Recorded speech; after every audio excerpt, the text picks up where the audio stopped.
Merhaba, ben Enes. Bugün 150 TL altında alabileceğiniz 5 farklı teknolojik ürüne yakından bakacağız. Bu serinin ikinci videosu. Bu serinin devamının gelmesini istiyorsanız beğen butonuna basmayı unutmayın. İndirim, fırsat ve kuponları paylaştım. Telegram kanalıma buradan katılabilirsiniz. Videoda bahsettiğim ürünlerin hangi saniyede olduğu ve satın alma linkleri açıklamalar kısmında mevcut. Birinci ürünümüz olan LCD ekranlı termosla başlayalım. Bu termosun en önemli esprisi kapağında bir LCD ekran bulunması ve buraya dokunmatik olarak dokunduğunuz zaman bu şekilde içerisindeki sıvının kaç derece olduğunu bize gösterebilmesi. Bu termos 304 numaralı çelikten üretilmiş, yani sağlık açısından herhangi bir problem söz konusu değil. 500 mililitre kapasiteli bu termosta vakum teknolojisi kullanılmış. Yani termosun etrafında iki katmanlı bir çelik duvar var. Bu duvarlar arasındaki hava vakumlanarak alınıyor ve bu sayede termosun içi ile dışarısı arasındaki yalıtım maksimum seviyeye çıkıyor. Termosun içerisinde kaynar derecede bir su koysanız bile yine bu vakum teknolojisi sayesinde dışarıdan tuttuğunuz zaman eliniz yanmıyor. Bendeki mat siyah versiyonu, bu termosun 4 farklı renk seçeneği de mevcut. Termosun kapağını döndürerek açıyoruz ve kapağı açtığımız zaman bitki çayı veya farklı bir içecek demlememize yarayan yine 304 numaralı çelikten üretilmiş bir filtre karşımıza çıkıyor. Bu filtre ihtiyacımız yoksa termostan çıkartıp da o şekilde de kullanabiliriz. Termosun boş ağırlığı 271 gram. Termosun malzeme kalitesi gayet başarılı. El aldığınızda yani kaliteli bir ürün tuttuğunuzu hissedebiliyorsunuz. Bu önünde dediğim gibi bir LCD ekran bulunuyor. Bu LCD ekran üzerindeki pil sabit ve burada görebildiğiniz gibi arka tarafına sabitlenmiş, yani gömülü bir şekilde bu pili değiştiremiyoruz. Ancak teknik özelliklerinde belirtildiği üzere 80.000 kere bu ekran açılıp kapatılabiliyor. Yani bu da günlük kullanımda termosu oldukça uzun süreler boyunca bu LCD ekran sayesinde kullanabileceğimiz anlamına geliyor. LCD ekran çalışmasa bile yine termos özelliğini ömür boyu kullanabiliriz. Termos özelliğine herhangi bir etkisi yok LCD ekranın. Termoslar için en önemli özellik olan sıcak tutma performansına da gelecek olursak, burada görebildiğiniz gibi saat başında termosun içerisindeki sıvının sıcaklığını ölçtüm ve bu şekilde bir sonuç elde ettim.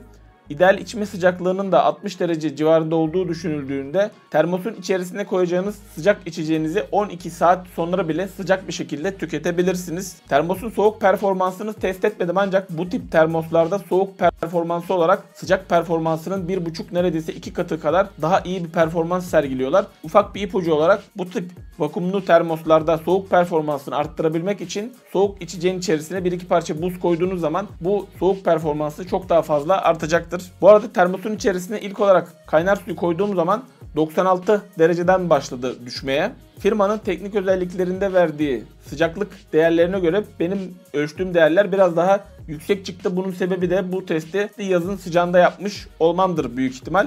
Ama yine de kışın bu termosu kullansanız bile 1-2 saat daha bu süreleri aşağı çekebilirsiniz. Günlük olarak bu tip termosları yoğun bir şekilde kullandığım için bu termosun performansından da oldukça memnun kaldım fiyatına göre. Aşağıdaki indirim koduyla birlikte 127 TL'ye kargolar ve vergi dahil bu termosu satın alabilirsiniz. Evet, ikinci ürünümüz görebildiğiniz gibi Tron Smart Element Grow 10 wattlık küçük bir ses bombası. Oldukça kaslı bir yapısı var. Yani ele alındığında gayet sağlam durduğunu söyleyebilirim Bluetooth hoparlörün. Ön tarafında mesh bir ızgara bulunuyor. Şöyle arka tarafında ise görebildiğiniz gibi pasif bir radyatör bulunuyor ve baslı şarkılarda bu radyatör hareket ediyor. Basları gayet başarılı Bluetooth hoparlörün, vurucu basları var. Özellikle yüksek seslere çıkabilmesiyle ev içerisinde kullanıma biraz fazla bile diyebilirim.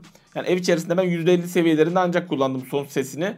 Dışarıda kullanmak için oldukça uygun. IPX7 sertifikası da bulunuyor. Bu sayede 1 metreye kadar 30 dakika boyunca suya da dayanıklı bu Bluetooth hoparlör. Hoparlörün üst tarafına baktığımızda açma kapama butonunu, müzik durdurma, başlatma butonunu, ses arttırıp azaltma butonlarını görüyorsunuz. Buradan yanında gelen iple beraber bu şekilde Bluetooth hoparlörü asabiliriz. Hoparlörün arka tarafına baktığımızda ise burada Type-C üzerinden şarj olduğunu görüyorsunuz. Bu güzel bir özellik. Orta tarafta micro SD kart girişini görüyorsunuz. Bu sayede herhangi bir telefona ihtiyaç duymadan direkt SD kartı bu Bluetooth hoparlörü takıp SD kart üzerinden de müziklerinizi dinleyebilirsiniz. Yanında ise AUX çıkışını görüyorsunuz. Yine bu sayede kablolu olarak da bu Bluetooth hoparlörü kullanabiliyoruz. Bluetooth hoparlörün üzerinde 2500 mAh'lik bir pil kapasitesi bulunuyor. %50 seviyesinde müzik dinlediğiniz zaman 24 saat boyunca bu Bluetooth hoparlörü kullanabiliyorsunuz. Hoparlörün kısaca teknik özellikleri burada gördüğünüz gibi 463 gramlık bir ağırlığı bulunuyor. Bluetooth 5.0 bulunuyor. Bu sayede görüntü ile dudak arasında herhangi bir senkron problemi de yaşamıyorsunuz.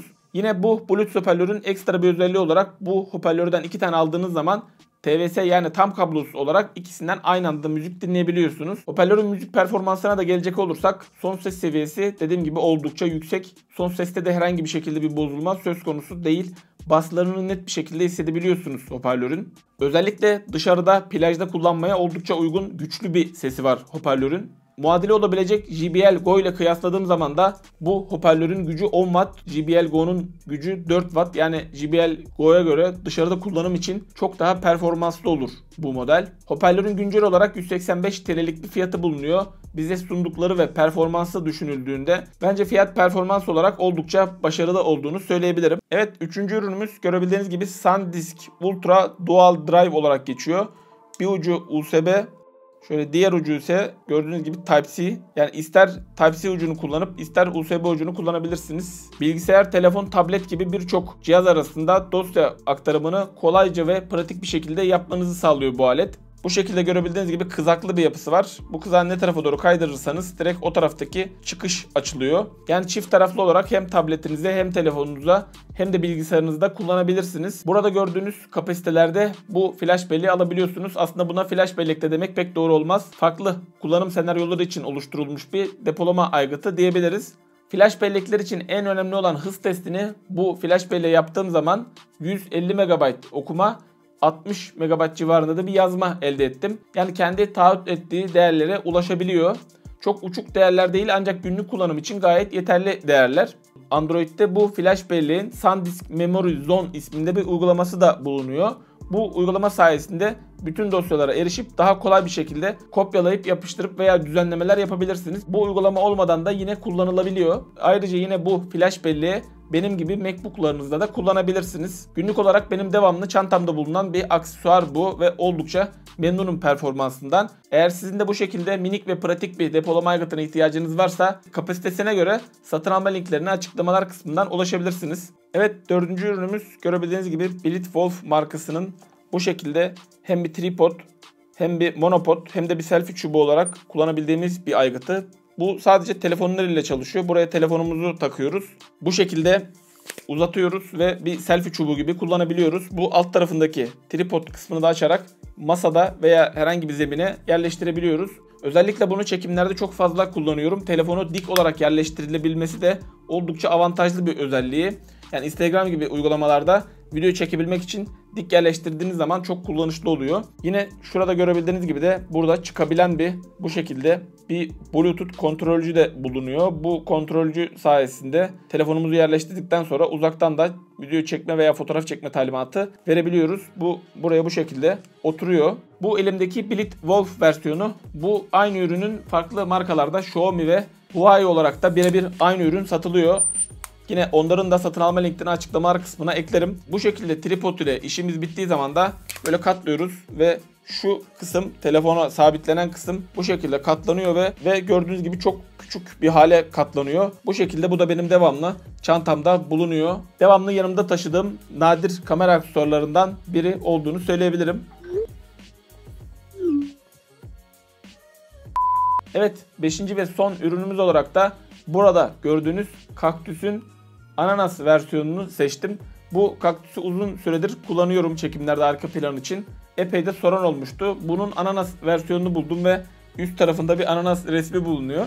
3 adet büyük boy pille çalışıyor bu kaktüs ve şu an yeni aldığım ananas şu an elime ulaşmadı ancak onu da yeni arka plan olarak kullanmayı düşünüyorum. Oldukça şık gözüktüğünü söyleyebilirim. Bunun pembe olarak flamingo tarzı modelleri de bulunuyor. Yine farklı birkaç tane daha bu şekilde led lambalarda bulunuyor. Bu lambaları devamlı geceleri açarsanız eğer 1-2 günde şarjlarını bitirecektir. Yani bunların belki de bir dezavantajı olarak yani pil tüketimleri biraz fazla. Sadece geceleri açarsanız bir hafta boyunca pilleri kullanabilirsiniz. Onun haricinde ben devamlı her gece açacağım ve sabaha kadar bu ışık yanacak derseniz de 2 gün veya maksimum 3 gün anca dayanır kullandığınız pilin kalitesine göre. Evde oldukça şık duran bir aksesuar olduğunu söyleyebilirim bu neon ışıkların.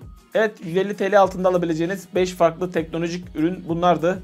Bu serinin devamının gelmesini istiyorsanız lütfen beğen butonuna basmayı unutmayın. İndirim, kupon ve fırsatları paylaştığım Telegram kanalıma buradan katılabilirsiniz. Video işinize yaradıysa beğenmeyi ve yeni videolarımı kaçırmamak için kanalıma abone olup zil butonuna basmayı unutmayın.